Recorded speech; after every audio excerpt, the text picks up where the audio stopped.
Assalamualaikum warahmatullahi wabarakatuh. Perkenalkan, nama saya Ahmad Puyo Permana, mahasiswa Pendidikan Agama Islam Program Magister UIN Sunan Kalijaga.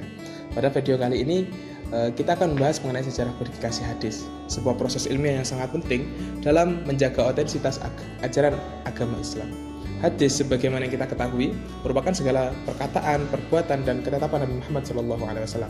Sementara itu, ilmu yang secara khusus mengkaji hadis disebut dengan ulumul hadis. Dan di dalamnya termasuk pembahasan mengenai tentang sejarah kepenulisan dan sejarah kodifikasi hadis. Secara bahasa, kodifikasi hadis berasal dari kata dawwana yudawwinu tadwinan, tadwin, yang artinya bermakna pencatatan, pengumpulan, penyusunan secara sistematis. Dalam istilah ulumul hadis, kodifikasi dipahami sebagai proses menghimpun hadis-hadis yang tersebar dalam catatan dan hafalan, lalu menyusunnya menjadi sebuah kitab yang terstruktur. Disinilah perlu dibedakan antara menulis, menyusun, dan mengkodifikasi. Menulis hanya memindahkan dari hafalan ke tulisan, sedangkan mengumpulkan berarti menghimpun lembaran-lembaran. Sedangkan kodifikasi adalah menyusun hadis secara sistematis menjadi suatu kitab yang bisa dibaca oleh penerus kita, seperti itu.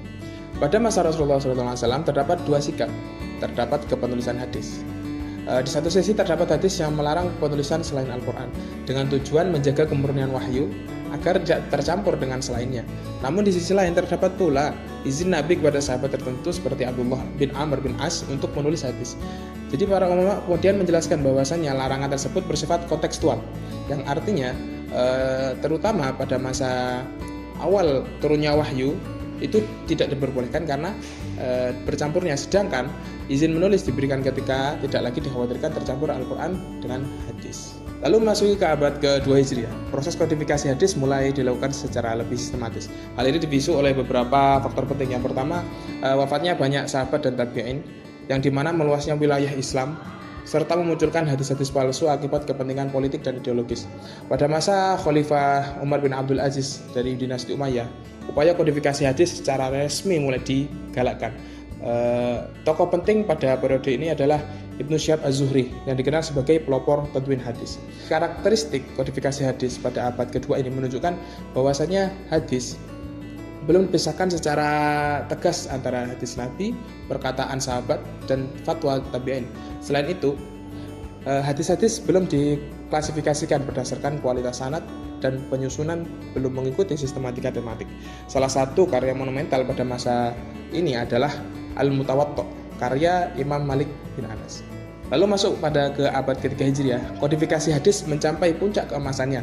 Pada periode ini ditandai dengan berkembangnya ilmu sanad dan kritik hadis secara ketat. Hadis Nabi dipisahkan secara jelas dari Al-Quran, dan pendapat sahabat kategori kualitas hadis seperti sahih, hasan, dan dhaif mulai dirumuskan secara sistematis. Pada masa ini lahir para imam besar hadis seperti Imam Ahmad bin Hanbal, Imam Bukhari, Imam Muslim, Imam Abu Dawud, Imam Tirmizi, Imam Nasai, dan Imam Ibnu Majah. Dari mereka lah lahir ke-6 kitab hadis yang paling terkenal dikenal dengan Kutubus Sittah. Abad ke-4 Hijriah hingga ke-6 Hijriah, kegiatan kodifikasi hadis berfokus pada pemeliharaan, penertiban, dan pengembangan kitab-kitab yang telah ada. Para ulama pada masa ini dikenal dengan ulama al-mutaakhirin. Tidak hanya menghimpun hadis, tetapi juga menyusun kitab dengan model baru seperti atrof, mustakhraj, dan mustadrak. Nama-nama besar seperti Ibnu Khuzaimah, Al-Hakim, Ibnu Hibban, dan Al-Baihaqi sangat berpengaruh pada penelitian ini. Dilanjutkan ke abad ke-7 hingga saat ini, kegiatan kodifikasi hadis mengalami perubahan metode periwayatan hadis. Secara hafalan dengan sanad yang panjang mulai berkurang dan digantikan dengan metode ijazah dan kepenulisan ilmiah. Pada periode ini muncul karya-karya ilmiah, karya-karya syarah, takhris, dan kompilasi hadis tematik. Tokoh-tokoh besar seperti Ibnu Hajar al-Asqalani dan As-Suyuti memainkan peran penting dalam pengembangan studi hadis dengan karya monumental seperti Fathul Bari dan Jami'ul Jawami'. Dengan demikian, secara sejarahnya kodifikasi hadis menunjukkan bahwa hadis itu tidak ditransmisikan secara serampangan, melainkan melalui proses ilmiah yang panjang, ketat, dan berlapis. Hal ini menjadi bukti kuat bahwasanya hadis Nabi Muhammad SAW terjaga secara akademik dan metodologis. Semoga penjelasan ini membantu memperdalam pemahaman kita tentang pentingnya kodifikasi hadis dalam sejarah peradaban Islam. Terima kasih telah menyimak dan semoga bermanfaat. Wassalamualaikum warahmatullahi wabarakatuh.